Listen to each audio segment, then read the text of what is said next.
So hi guys, welcome back sa ating channel. So sa video ito, ipapakita ko lang sa inyo itong heater unit ng Rico MPC 3003, which is magpapalit tayo guys ng heater film tsaka guide, itong guide plate na to.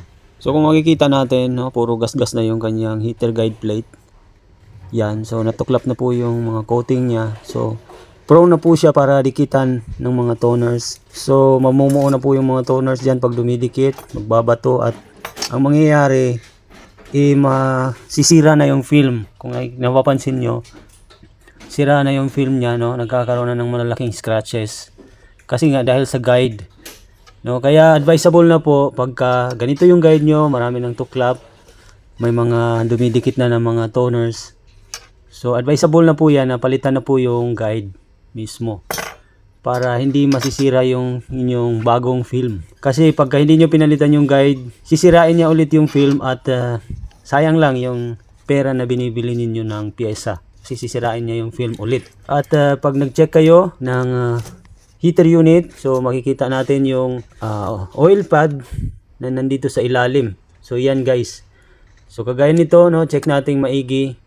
Pag may nakikita tayong sugat, kagaya nito guys, oh, may nakita tayong sugat. So advisable na po yan na palitan na po. Kasi same, kapag kinabit natin yung film dyan, yung bagong film, tapos hindi natin pinalitan yan, magbibend lang yung film dyan, o kaya masisira siya kaagad. So para sulit yung ating pagpapalit ng pyesa, palitan natin yung guide, palitan natin yung oil pad para sigurado tayo na tatagal yung ating gawa, no? So hindi magsisisi yung ating mga customer na ipapagawa nila sa atin yung kanilang unit pulido. So yun lang guys yung ating tip ngayon. So ito, papalitan ko siya ng bago. Ito yung bagong oil pad. Ito yung ipapalit ko.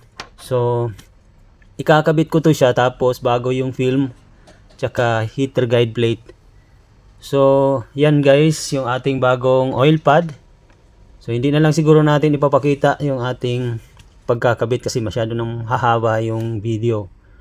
So ipapakita ko na lang sa inyo pagkatapos nating magpalit ng pyesa o ng heater unit, pagkatapos nating magpalit ng heater film, itong oil pad tsaka heater guide plate. So ito guys, no, bago natin ikabit, sipatin muna natin kung straight kasi mayroong iba na baluktot yan. So pagka baluktot kasi yan, masyadong maganit. So ang tendency niyan magpe-paper jam.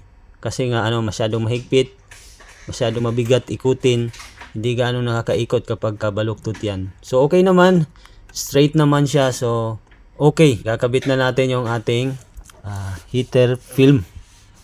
So ito guys, no, yung ating heater film na luma, yan yung ating papalitan. So itabi na natin yan at umpisa na po natin magpalit.